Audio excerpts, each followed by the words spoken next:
to us a little bit about mindfulness and how it's actually a tool for actually dealing with anxiety and other behaviors. Well, mindfulness can mean many things to many different people. So I like to keep it simple and pragmatic. Yep.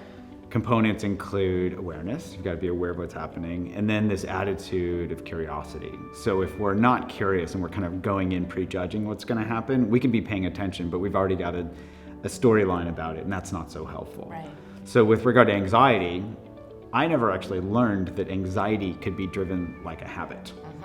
So didn't learn that in medical school or residency, but it turns out it's pretty simple. So any habit forms with three elements: a trigger, a behavior, and a result. And so the feeling of anxiety can trigger, ready for this, the mental behavior of worrying, which then results in people feeling like they're in control, or at least that they're doing something. It feels better to worry than do nothing.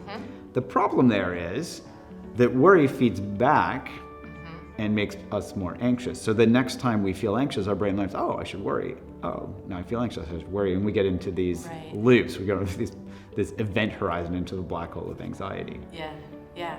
Well, so what's really interesting to me, so I think you mentioned that you started meditating or a meditation practice when you were in medical school. I started my meditation practice in graduate school. Oh, nice. To also sort of not knowing sort of what the outcome would be, but as let's call it a coping mechanism for the anxiety of that time. What was interesting is certainly when I was in graduate school, maybe when you were in medical school, we didn't know as much about the theory of how the brain sort of worked around that, right? So we went from practice to theory and now back to practice. Maybe say a little bit about the brain sort of components of this. Sure, and I just want to highlight something you said, because I certainly ran into this problem. I didn't know what I was supposed to do. The simple instruction was like, pay attention to your breath, and when your mind wanders, bring it back. Yes. Right? Okay, sounds simple. My first 7-day silent meditation retreat, 3 3 days in, this is true, 3 days in, I was crying uncontrollably on the shoulder of the meditation retreat manager because I was like, I can get into medical school, but I can't pay attention to my breath. What's wrong with me? Crying. Right. And she's like, oh, you and the rest of them, right? Because I was taking this Western mindset, this brute force, like, just do it. Just gonna meditate, just gonna nail this breath thing. And then it crushed me. Totally crushed me. So this is where not knowing the theory was really challenging. And also, maybe I'm just thick-headed enough that I was like, I want to keep doing this. So I kept doing it for 10 years, but also started studying it. And asking, well, what the heck's going on? And so with the Neuroscience, our first study, we brought in experienced meditators and novice meditators. And we asked the simple question, like, how are their brains different? Totally. So we scan their brains and we look across 3 different types of meditation to see what's common. And we were expecting to see that some brain region was getting increased in activity, because I sure felt like I was working hard when I was meditating. Totally. So we almost thought that it was a failed experiment because we didn't find a single brain region that was increased in activity. And I was like, oh. But then I said, well, let's ask this other question. What about the opposite? Are there brain regions that are decreased in activity? And this is where this big aha moment happened for us, where we saw that there was this network of brain regions called the default mode network, and 2 hubs of this default mode, the medial prefrontal cortex, the posterior cingulate cortex, were deactivated in experienced meditators. So it turns out the theory is, and this fits beautifully with what the practice instruction is, that I didn't quite understand with my Western mindset. So the theory is, well, here's this me network. It's called the default mode network because we default to it when we're not doing anything in particular. And who do we think about when we're not doing? Absolutely. Exactly. It's me. So whether it's me in the past, me in the future, it's all about me. So there's this self-referential network. And of course, meditation is about helping us identify when we're getting caught up in something self-referential. Like, for example, if we take something personally, there's that caught upness. Absolutely. Boom. Lights up like a Christmas tree. So meditation helps us notice that, not get caught up in it, and we saw that with this decrease in activity in the default mode network. So we're not defaulting to this contracted, caught up, oh, I can't believe that person did that to me state. Well, and what's really interesting about the noticing, is that the emotions are always there. it's if you get attached to them, right? Yes. And that's the untying of the habit. Yes. Right? It's like the emotions are going to be there. You're human. We all have them. It's whether you kind of keep reinforcing, as you say, with that cycle. So I guess I have another question around that, which is, how did you, I mean, it seems so simple, the idea of sort of the mind habit loop, the thought loop. Is it truly like untangleable? Like, is this something that everyday humans can accomplish? Well, that's a great question. So as a clinician, as a psychiatrist, I certainly have seen a gazillion times where, many of my patients haven't benefited from medications. For some people, medications can be helpful. Right. So the hypothesis is for everyone, we can learn, if we can learn how our mind works, we can learn to work with it. Yep. And that sets up a nice hypothesis that we can test. Right. So we actually created an app called Unwinding Anxiety and said, okay, let's do a randomized controlled trial.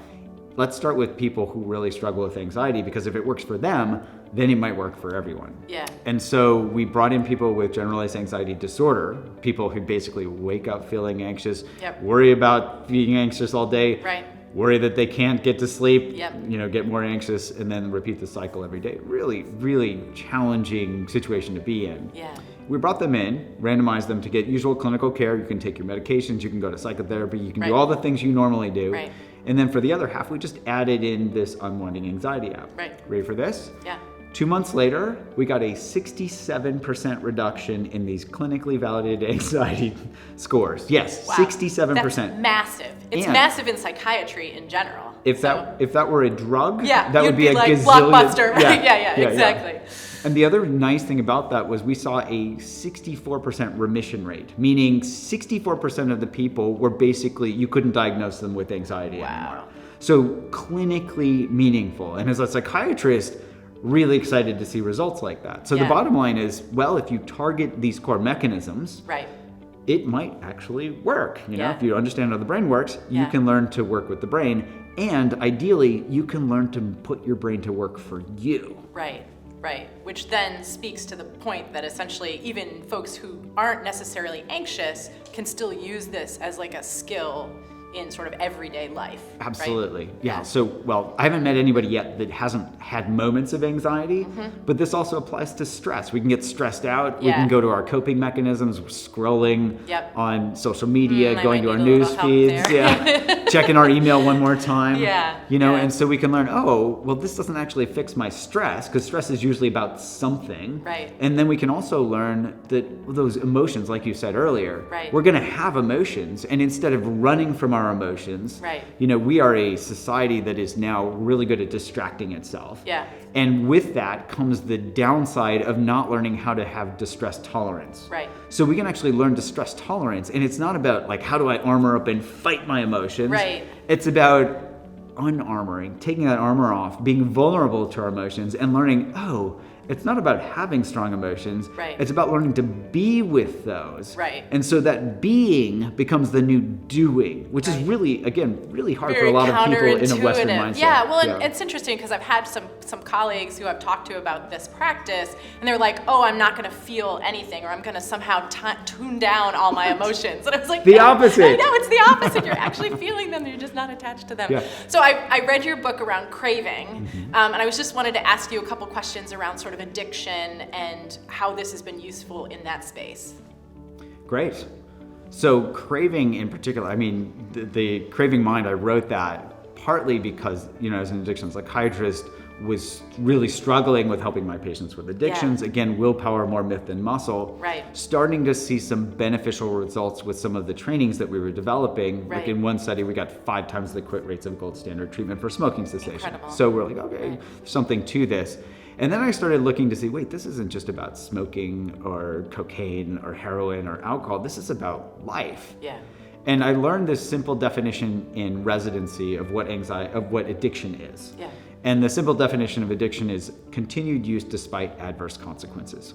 And so it's like, this could be my phone. This could be, like all sorts of things. And so I wrote these chapters based on we can be addicted to distraction. Sure. We can be addicted to ourselves. It's like, oh, I wrote a book. Did you read my book? That type of thing. Yeah. We can be addicted to love. That infatuation stage of a new relationship has all of the elements, withdrawal, continued use, all this stuff. Yeah. And so if we can start to see these patterns, we can see, oh, this is a common aspect of humanity. There's not anything wrong with it. Yeah. And if we can learn how these work, no matter what our addiction is, we can start to work with it. Yeah. And so that book I wrote the Craving Mind basically around laying out the framework behind that so that we can start to see, okay, this is what my mind is doing. And one of the important aspects of that book was that it really highlights this aspect of human experience where we often mistake excitement for happiness. But excitement actually just, we're excited about something, like, oh, I'm gonna go on a date, this is really exciting, that infatuation thing. And then we are like, oh, I want more of that. So excitement is actually self-perpetuating, and we become habituated to it. So we're like, oh, I need more, I need more, I need more. Right.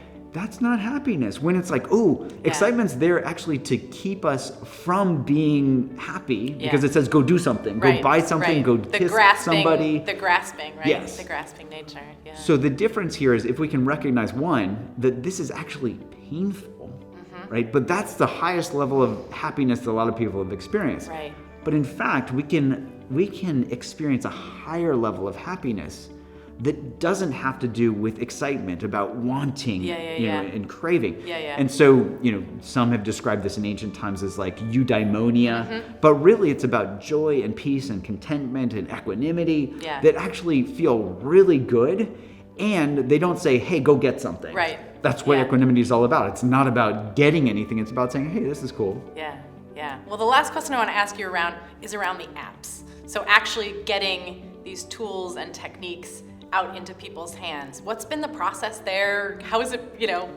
been to create those things and release them into the wild? Yeah. Well, it's certainly been wild. Yeah. And I've learned a lot in the process. So we started developing these digital therapeutics out of this, this question. I was working at the VA hospital. Yep. And I would see my patients out in the parking lot smoking cigarettes because it was on a smoke-free campus. And I was thinking, oh, they don't learn to smoke in my office. Right. And so I'm bringing an out-of-context teaching to them that they're supposed to apply in context. Let's bring my office to them. Yeah. So we started developing digital therapeutics, which was 5 years before the term was actually invented. This is way too early. Long time before. People are like, oh, my phone is for playing games, right? No, you can actually deliver treatment on a phone. Yeah. So we started developing these. We developed one for smoking called Craving to Quit, one for eating called Eat Right Now, and actually this is the first CDC recognized program for diabetes prevention. Wow. So a diabetes prevention program that's based on mindfulness and neuroscience as compared to cognitive behavioral therapy, which has been the dominant paradigm for 30 years. Yeah. And then this unwinding anxiety app. So we developed these. We started with smoking, learned a lot, then moved to the eating, and then moved to the anxiety. And the idea there was, like, can we help people understand how their mind works, help them work with their mind, and use some key tools that we all have that are intrinsically available. And so we basically designed these programs, I think of it as designed to be deleted, because we want people to learn these skills and internalize them as compared to, hey, sign up for this, and we want you to sign up every year for the rest of your life. For the, Yeah, so not a great business model. Designed to be deleted. I love that. I love that. Well, there's a lot of suffering out there, and so the idea is, we're just trying to do our little thing to help with that. Yeah. And so if we can train people, for example, to learn that being kind to themselves and to each other feels better than being disconnected, being a jerk, being mean to each other. Yeah. We've, even if it's just one person, we've made a dent in all the suffering that's happening in the world. Yeah. If we can help people realize that being with themselves and being curious about a craving feels better than like succumbing to or fighting the craving itself, this is tremendously empowering. So they can learn, whether I have a craving for cigarette or for food or for scrolling on my phone, I can actually get back in control. And I can apply this to other aspects of my life. So it helps train people to see that they actually do have more control over their brains than they thought. And none of that has to do with the old paradigm of willpower. Right. It's not based on willpower, it's based on neuroscience. Amazing.